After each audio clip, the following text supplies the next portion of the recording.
Hello, students. I hope you all are safe and healthy. Well, today we are going to talk about the next cell organelle, that is Golgi complex or Golgi apparatus or Golgi body. All these three things are the same. Okay, they mean the same thing. Okay. Now, first of all, who discovered it, right?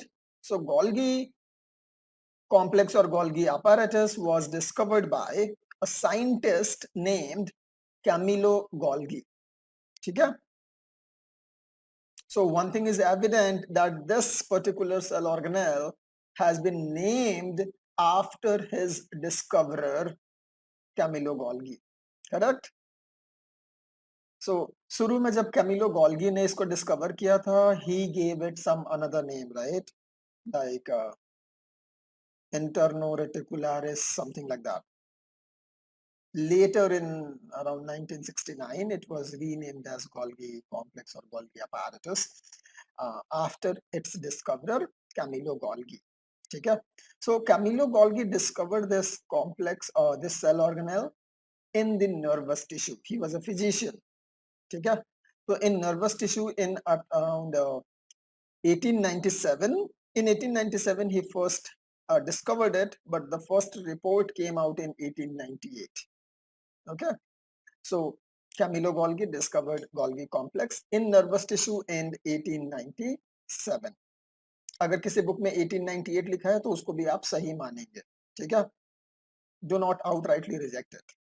Great. Now, what is it? What this particular cell organelle is? It is a membranous cell organelle. Okay, एक minute मैं इसको जरा छोटा कर देता हूँ. ठीक है? So it is a membranous cell organelle which is only found in eukaryotic cell. ठीक है?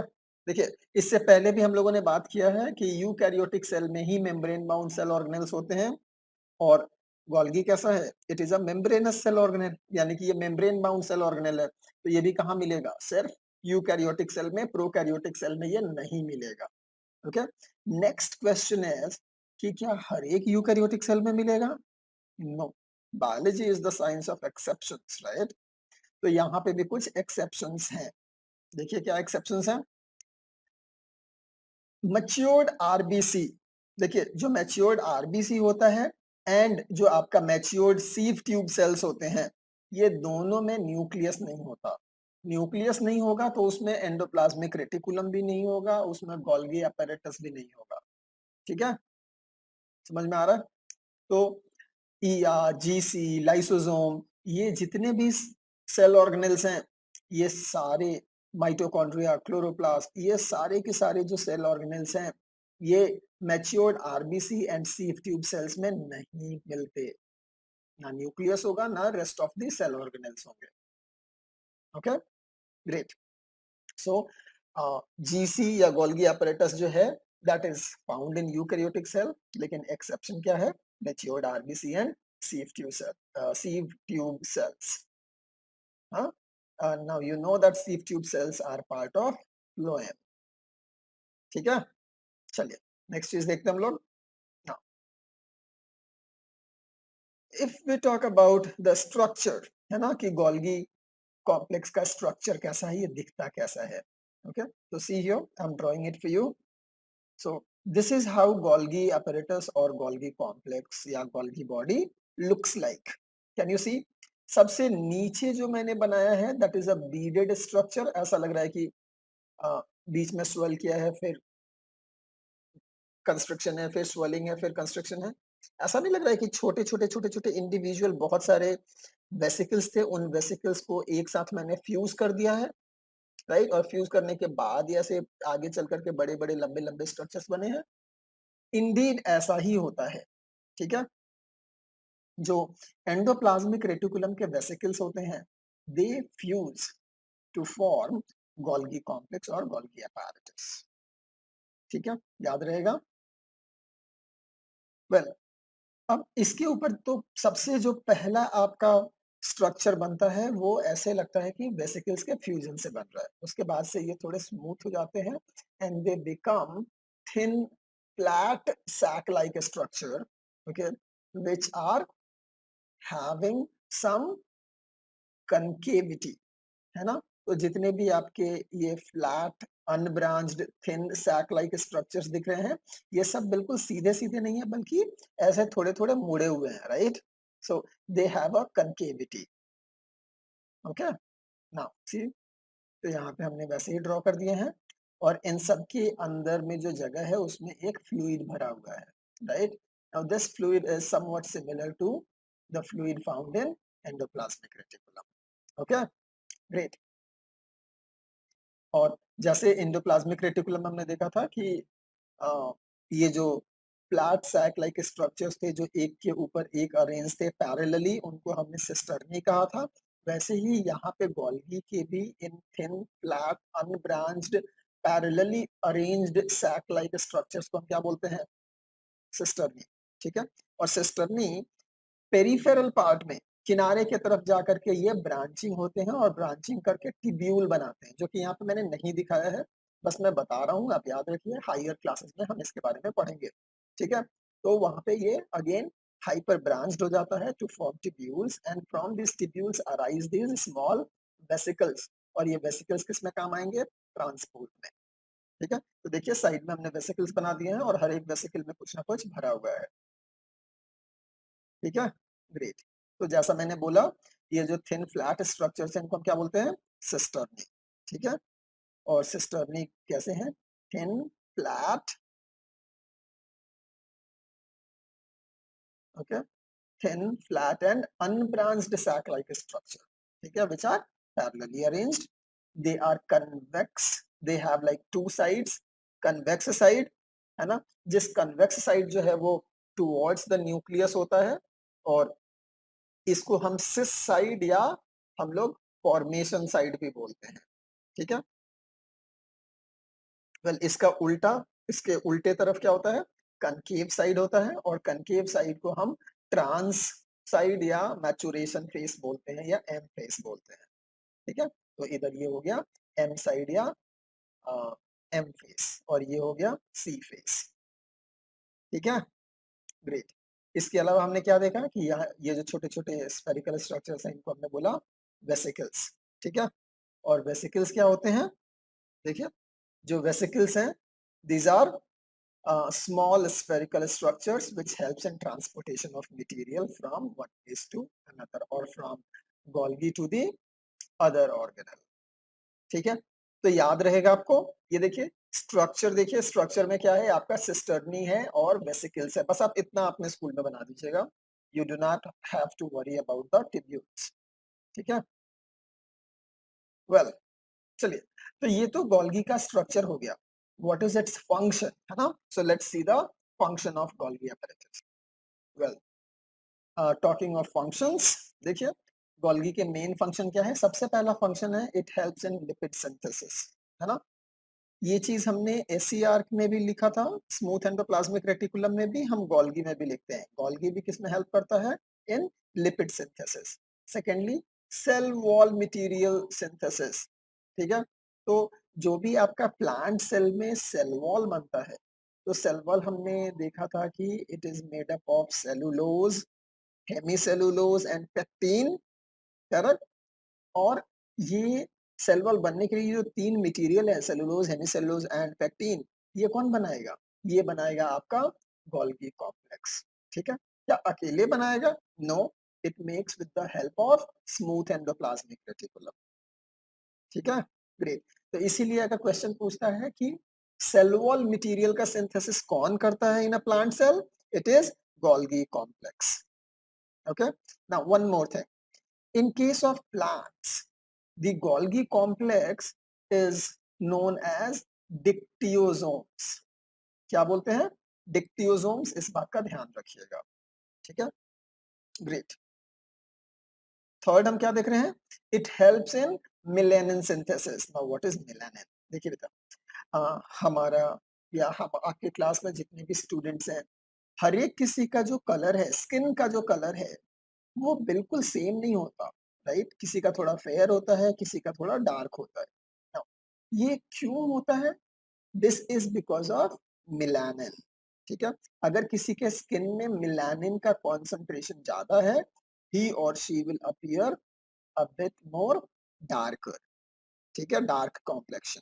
अगर किसी में मेलानिन कम है, they will appear fairer। समझ में आ रहा है? नाउ ये जो मेलानिन एक कंपाउंड है, केमिकल कंपाउंड है, इस कंपाउंड का भी सिंथेसिस कहाँ होता है? इन गोल्गी बॉडी। Okay, great. इसके अलावा देखिए, it helps in packaging and transportation of proteins, lipids, carbohydrates, है ना, इन सारी चीजों का। ओके, और क्या होता है? It helps in secretion of materials outside the cell. Okay, तो देखिए, गोल्गी के मेन फंक्शंस क्या हैं? It helps in lipid synthesis, it helps in melanin synthesis, it helps in the synthesis of cell wall material, it helps in secretion of materials outside the cell. जैसे कि cell wall material जब बन गया तो उसका secretion भी कौन करवाएगा? GC, Golgi complex, right? At the same time it helps in packaging and transportation of protein, lipid, carbohydrate within the cell, ठीक है? इसके अलावा it also helps in protein modification, okay, या कार्बोहाइड्रेट एंड लिपिड मॉडिफिकेशंस। तो ये सारा काम कौन कर रहा है? Golgi complex. वेल, जो गोल्गी कॉम्प्लेक्स है ना, it functions as a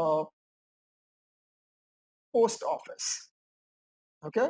It functions as post office, या it functions as the traffic police of your cell। कैसे?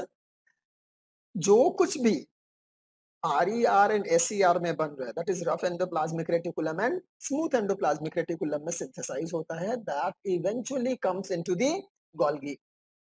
अब गोल्गी का काम है to segregate the things, okay, on the basis of their destination।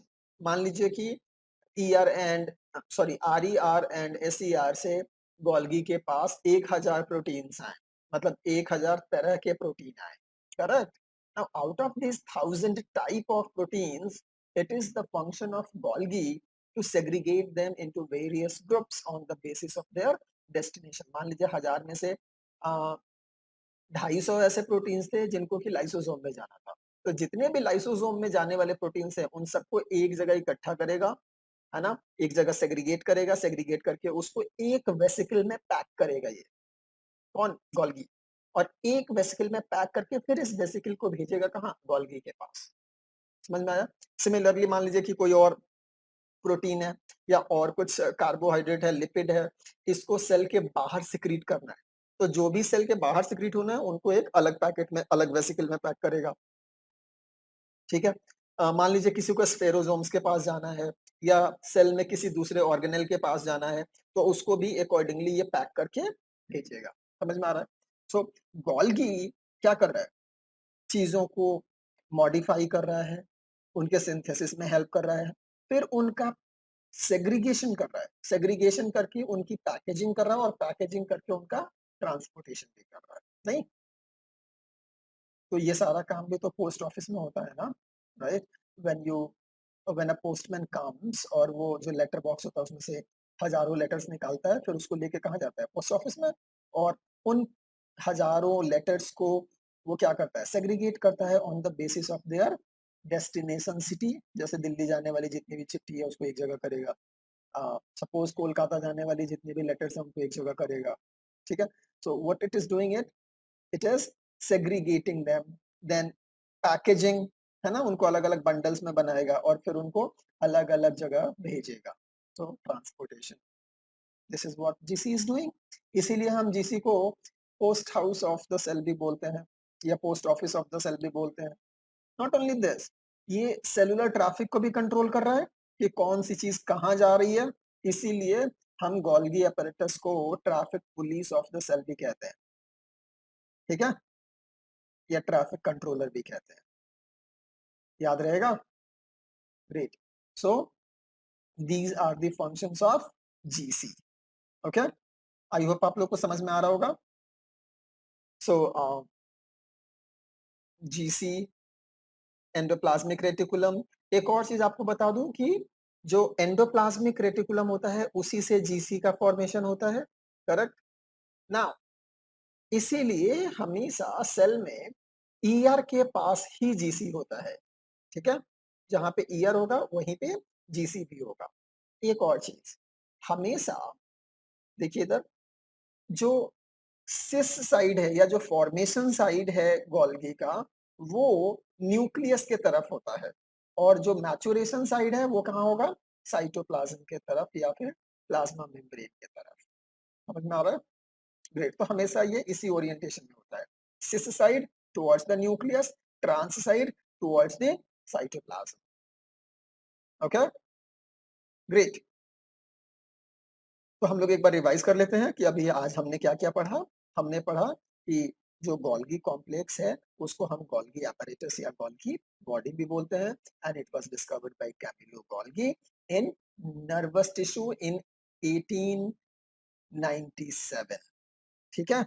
और जो गोल्गी होता है it is a membranous cell organelle, इसीलिए ये सिर्फ कहाँ मिलता है? यूकेरियोटिक सेल में। Matured RBC, matured sieve tube cells में ये नहीं मिलेगा। स्ट्रक्चरली हम देखते हैं तो it is made up of cisternae and vesicles mainly, ठीक है? और फंक्शंस क्या है इनका? It helps in lipid synthesis, it helps in glycosylation, it helps in modification, cell wall material synthesis, melanin synthesis, है ना? Secretion of materials, packaging and transport, और इसीलिए हम इसको ट्रैफिक पुलिस या पोस्ट हाउस या post office of the cell भी बोलते हैं। Okay, great. So this is it for this video lecture. Next lecture में हम लोग किसी दूसरे सेल ऑर्गेनेल के बारे में बात करेंगे। Okay, so till then stay safe and stay tuned. Thank you.